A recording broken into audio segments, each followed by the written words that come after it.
Luis Fernando de Carvalho Sousa. Es profesor y escritor, es licenciado en Teología e Historia y máster en Filosofía.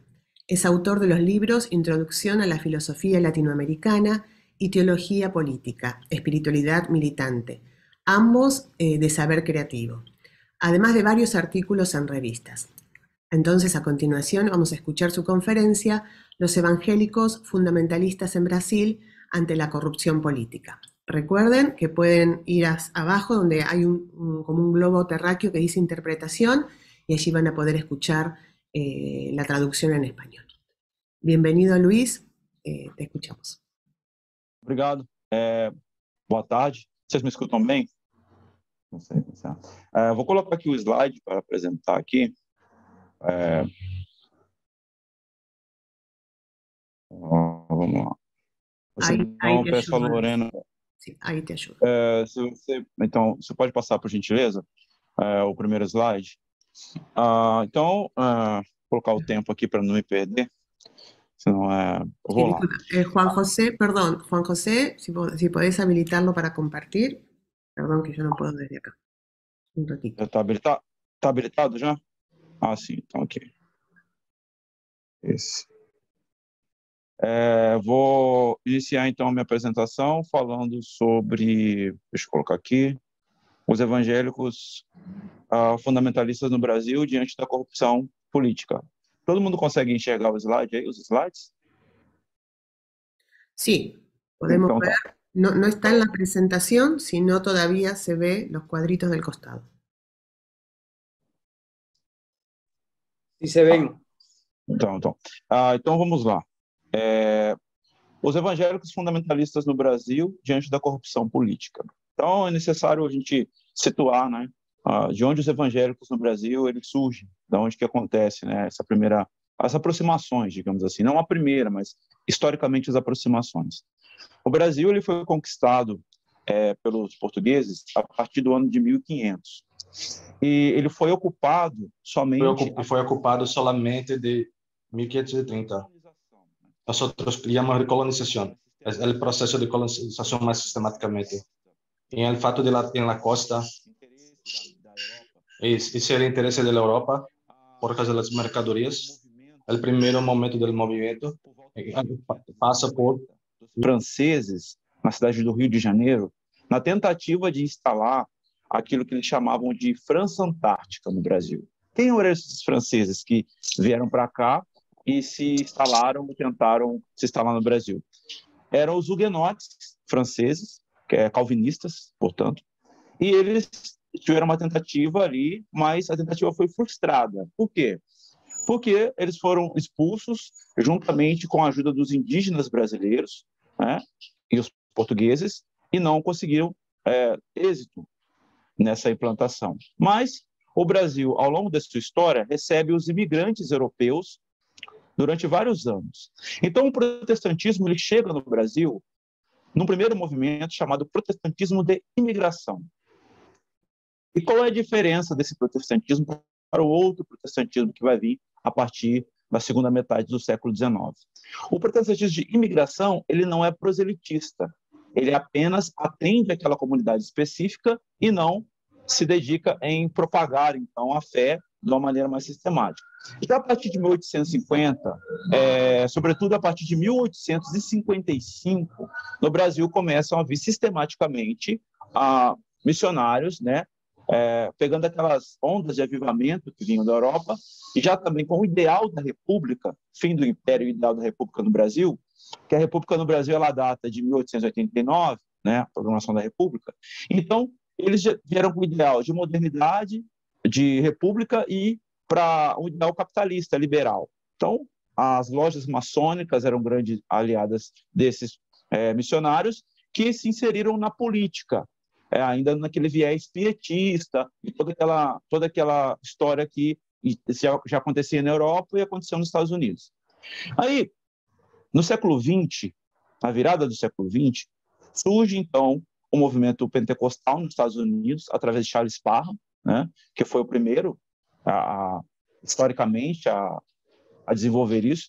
Teve uma mulher que falou em glossolária, falou línguas, Agnes Ozman, na vigília de 1899 para o ano de 1900.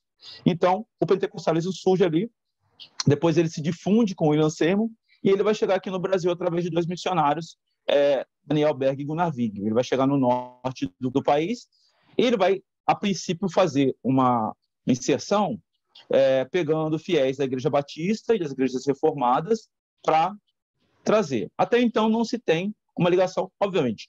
O protestantismo histórico ele tem uma ligação, sim, com a política, mas era uma ligação institucional, não uma ligação popular. Ele estava ligado muito mais às elites e classes médias do que com a população dos fiéis em si. Porque os profissionais liberais da época, médico, dentista, né, advogado, eles se aproximaram por causa da ideologia capitalista liberal. Então, essa política era uma forma de política de cima para baixo, digamos assim. Não, até porque a democracia era bem restrita naquela época, então não se tinha uma temática. Já o pentecostalismo, a princípio, não tem uma ligação direta com a política a partir dos anos 40 e 50. Por quê? Porque no Brasil o pentecostalismo ele atinge as camadas baixas da população, com menos instrução. Isso muito dado a sua forma de teologia, narrativa, direta, etc. E mais à frente, a partir dos anos 60, 70, o neopentecostalismo ele se insere na política. Obviamente que tiveram uma ou outra tentativa ou participação isolada de deputados pertencentes à Igreja Batista, Presbiteriana, Metodista, mas não era algo institucional, sistemático, como se viu, sobretudo a partir dos anos 1980 em diante. Os evangélicos na política brasileira, eles sempre tiveram, porém, sistematicamente, eles passaram a ocupar um maior espaço, ter maior proeminência dos anos 90, 2000 para cá. E qual é a teologia desses evangélicos? A pergunta que se faz. É uma teologia fundamentalista? Ao meu ver, não. Por quê? Porque quando se fala em fundamentalismo, como foi dito na palestra anterior que eu assisti aqui, é uma escola teológica que nasce em resposta ao liberalismo, né? Com livros, artigos, é uma proposta sistemática de teologia. Até porque os ditos fundamentalistas no Brasil, eles têm leituras alegóricas de alguns textos e são continuistas, coisa que o fundamentalismo histórico rejeita, né? Ou seja, o fundamentalismo histórico não acredita na contemporaneidade dos dons espirituais, a saber, dom de línguas, cura, e no Brasil os ditos fundamentalistas acreditam nisso. Os fundamentalistas do Brasil são do movimento apostólico. Então, é uma teologia conservadora que ela é misturada. Ela não é puramente fundamentalista, mas também não é puramente reformada. É uma teologia que eu chamo de conveniência. Então, a partir dos anos 90 em diante, é se gestado um pensamento chamado teologia do domínio, que ele ganha o acabamento final agora, nesses anos passados. E o que prega essa teologia? Influenciar as áreas da sociedade, eles chamam de 7 montes, 7 áreas, e tem como pilares principais, slogans principais, alguns dos que eu destaco aqui. Primeiro, a defesa da família. Então, eles dizem que os progressistas, as pessoas abertas ao diálogo, inclusive a teologia reformada, e algumas partes, a teologia mais contextual, ela é acusada de não defender a família tradicional. Então, a primeira bandeira é essa. Segundo, eles lutam contra o espectro do comunismo, né? O que seria o comunismo na visão dessas pessoas? O comunismo seria toda e qualquer ideia. Sim. O comunismo será toda e qualquer ideia. Eu vou falar com mais despacio. Toda e qualquer ideia que democrática. Toda e qualquer ideia democrática. Não necessariamente o comunismo marxista, de viés marxista, de viés trotskista, mas uma ideia democrática. Inclusive, o Partido dos Trabalhadores no Brasil, que é um partido social-democrata, ele é tido como um partido comunista.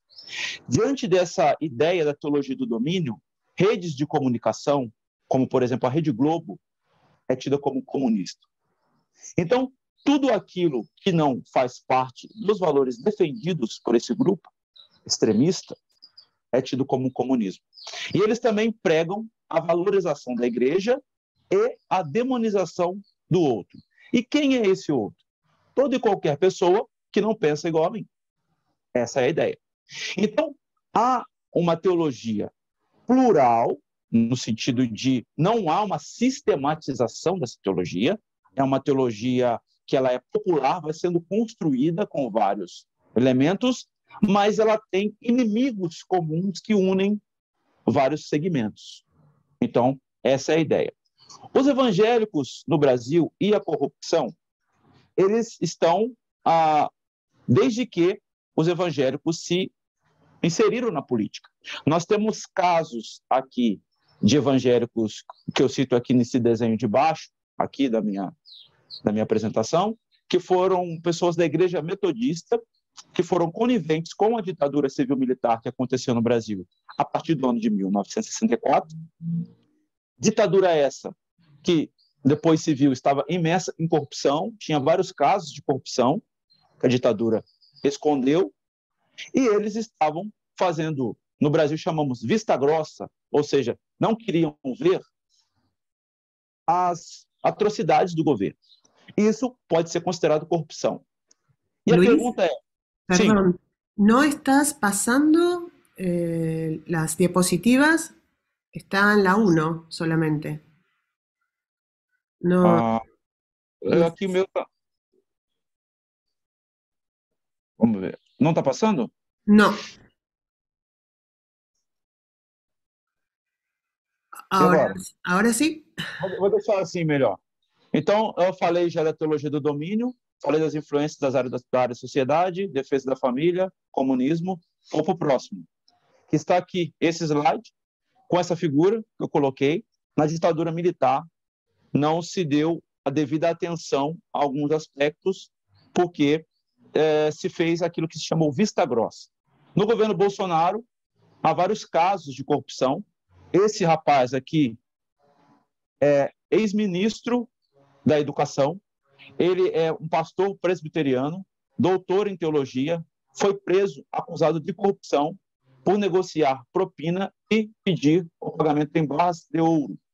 Ele é um ministro presbiteriano, não neopentecostal, como querem alguns, e não pentecostal, como querem outros. No Brasil, os evangélicos que estão imersos na corrupção ou fazem vista grossa à corrupção do governo Bolsonaro, eles variam no seu espectro. Vão desde neopentecostais a pentecostais tradicionais ou outro tipo de denominação que possa surgir. No Brasil, houveram, no mínimo, duas ditaduras. Uma do governo Getúlio Vargas, de 1937 a 1945, chamada Ditadura do Estado Novo ou Governo do Estado Novo, e a ditadura civil-militar de 1965 a 1964 a 1960, de 1964 a 1985, que foi do governo militar. Os evangélicos no Brasil, eles têm uma dificuldade de dialogar com o Estado laico, sobretudo esses evangélicos que estão ávidos pelo poder, porque eles querem fazer do Brasil um país teocrático, em que a Bíblia seja o aporte da Constituição, e querem fazer de todos os espaços públicos espaços para exercer o proselitismo. Nesse sentido, eles procuram exercer o poder na sociedade a partir da inserção de programas religiosos nos canais de mídia tradicional, a partir de censura a determinadas atividades culturais, a determinados movimentos, como, por exemplo, as paradas de valorização LGBTQIA+, como, por exemplo, o movimento negro. No Brasil, houve 300 anos de escravidão e temos uma população negra de mais de 50%. E os evangélicos fundamentalistas negam o racismo do Brasil, negam que haja a necessidade de se discutir a questão racial. E eles estão no meio do governo, não querendo enxergar a corrupção, sobretudo no último governo Bolsonaro. E aí também eles fazem uma tentativa de desconstrução dos partidos sociais-democratas, a saber, PT e outros. Em nome de Deus, há um movimento denominado cristofascismo, que ocorre em vários lugares, e no Brasil ele tem essa faceta desses evangélicos que estão com um discurso inflamado, defendendo o armamento da população, incitando a violência, seja ela simbólica, seja ela de uma forma institucional ou física, e tratam a corrupção no Brasil como seletiva. Só é corrupção aquilo que se faz no que eles denominam de esquerda, ou no que eles denominam contra a igreja.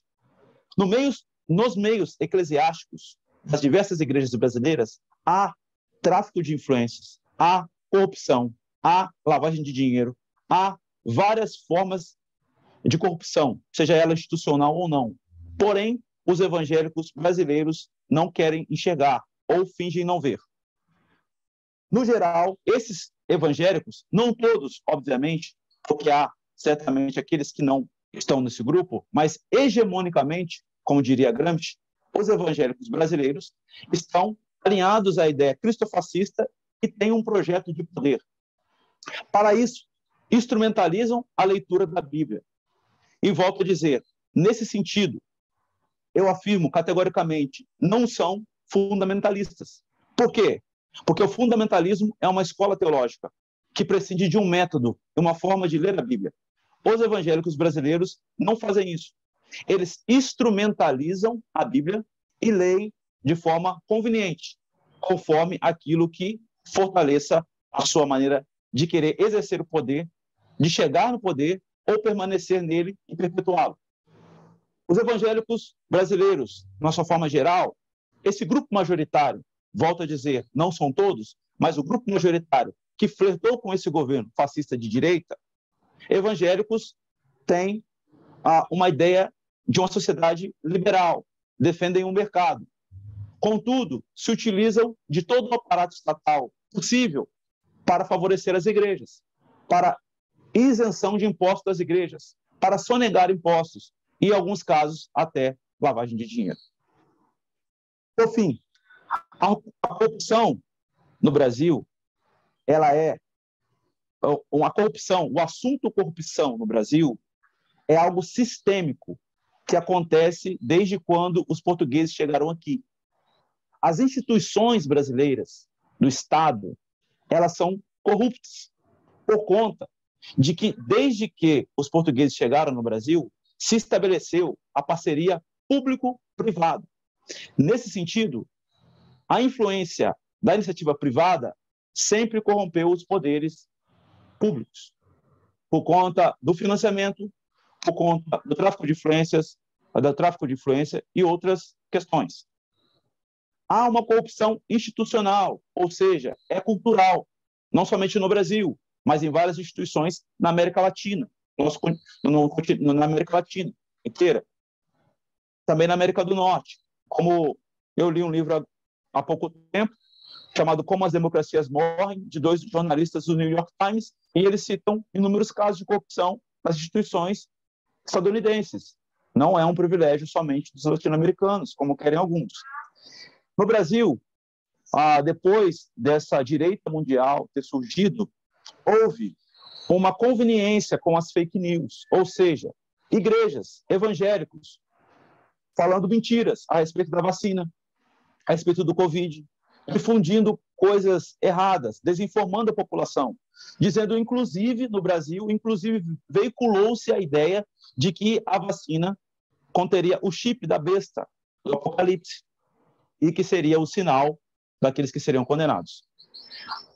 Além disso, há um forte discurso de ódio que inflama a população contra tudo e todos que não fazem parte desse grupo. Qual grupo? Desse grupo que chamam de cristofascistas, ou o grupo hegemônico, ou da teologia do domínio. Porque eles têm uma intolerância à mentalidade plural. Como foi dito aqui numa conferência, são anti-ecumênicos, são anti as religiões de matriz afro, que no Brasil há várias. Não toleram o diálogo com os diferentes. Então, fica a minha pergunta. No Brasil, há um fundamentalismo, ou uma dissimulação teológica? Essa escola estaria a serviço de quem? Esse pensamento estaria a serviço de quem? Da população? daqueles que sofrem, daqueles que as igrejas acolhem no seu cotidiano, daqueles que deveriam ser alvo da graça e da misericórdia do Senhor Jesus Cristo, ou de poderes escusos, baseados em interesses imperialistas? Fica a questão. Então, a corrupção no governo, nos governos brasileiros, e eu destaco o governo Bolsonaro, mas sempre houve a corrupção, como eu disse, é cultural, porém ela se acentuou e tomou essa proporção, sobretudo durante esse governo. Então, para completar os meus 20 minutos e não exceder o meu tempo, deixo aqui essa reflexão e acredito que, nesse momento, iremos para uma roda de diálogo, mas desde já gostaria de agradecer a minha participação nessa conferência. Me sinto honrado de estar participando ao lado de pessoas tão ilustres aqui, como vocês, e sinto agradecido em poder representar o meu país e contribuir, ainda que seja com uma pequena reflexão sobre a situação vivida por nós aqui. Muito obrigado.